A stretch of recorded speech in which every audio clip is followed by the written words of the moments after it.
What's up, everyone, and welcome to episode 1 of a little, I guess, mini-series you can call it that me and Alex are going to be doing of top wrestlers who performed for the WWE but were never given the opportunity to be WWE champion.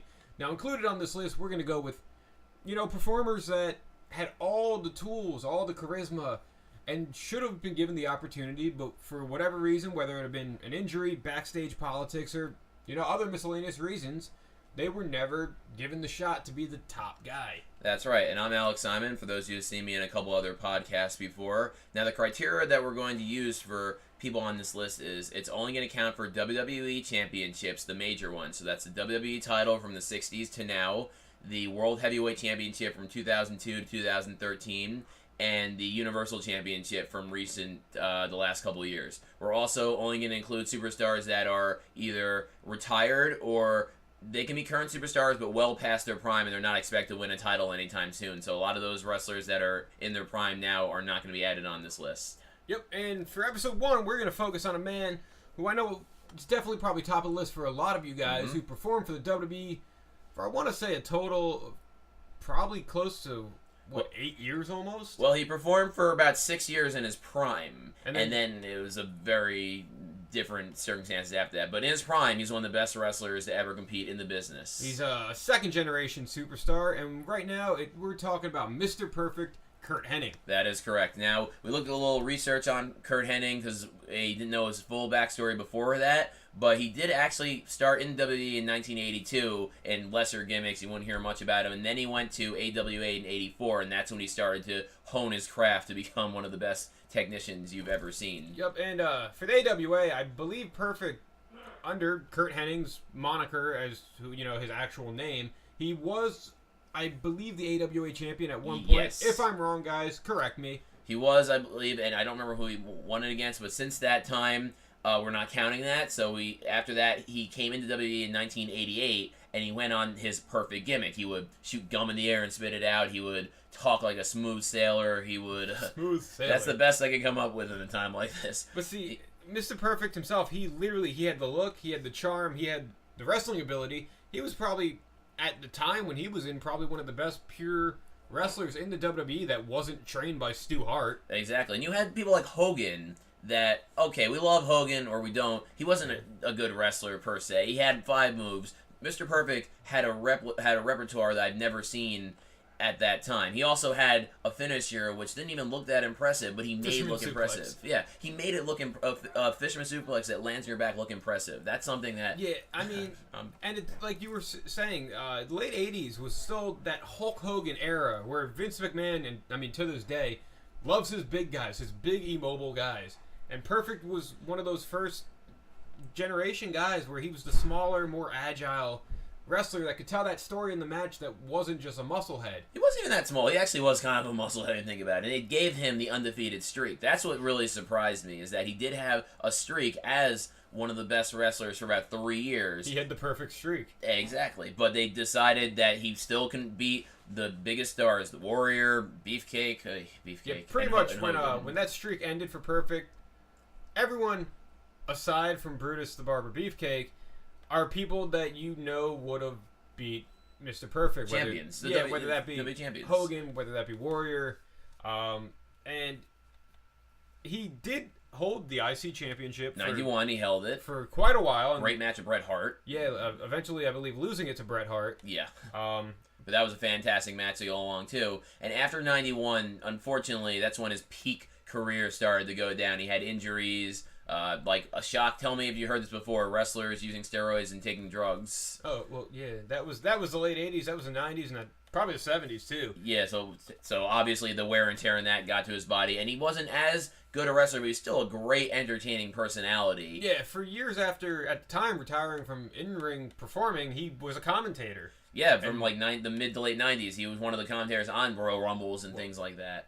Not late 90s, because I think come 1996 is when he went over to WCW. Yes, he was in the Royal Rumble 96 as a commentator, I believe, or one of those years, 96 or 95. I just think it's funny because it was almost like I want to say almost like immediately when he went to WCW, they made him wrestle again. Exactly. And he was almost like a shell of what he used to be able to do because of the injuries. I think he had a back injury that kind of sidelined him. Yeah, it was back and neck, because he had that. I remember he had that during like 92, 93, when Flair was in, and he would just be on Flair's side. Yeah, he became like the manager.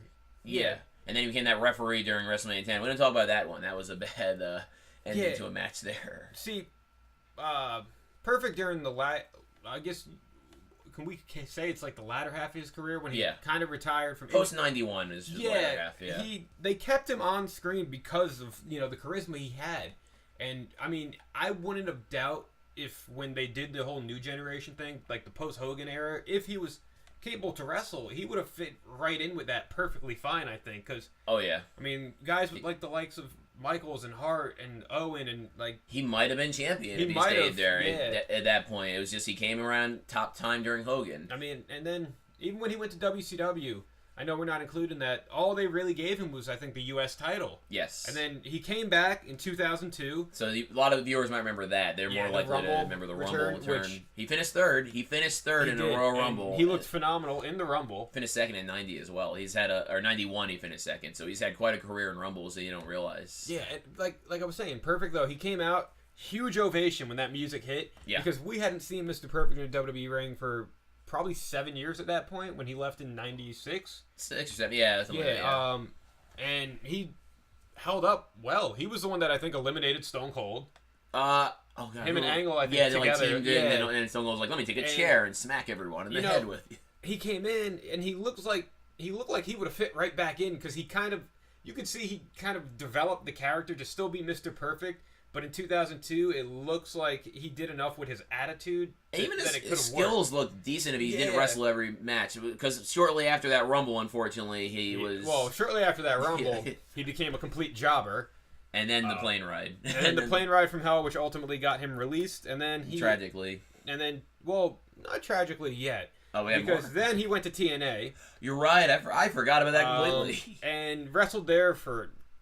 probably a year, because when he passed away, and I think it was 2003, he was signed with them and was still wrestling on their weekly Wednesday show. I forgot about that completely. But for all you that miss Mr. Perfect dearly, fear not, because there is still a reminder of him in Curtis Axel, who has neither the charisma or the in-ring ability of his hold on. Axel is great in the ring. They just don't let him do anything.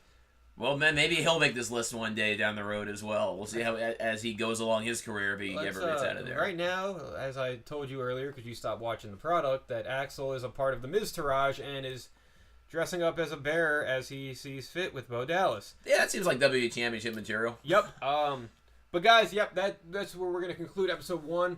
I want to definitely say that Mr. Perfect had everything he should have needed to become a WWE champion, especially with how the industry was changing at the time when he was around. Sometimes just luck of the card. Sometimes you get put in the wrong time period with the wrong group of people. And exactly. I think he is definitely a total victim of circumstance. Yes. Due to whether it be his injuries or just...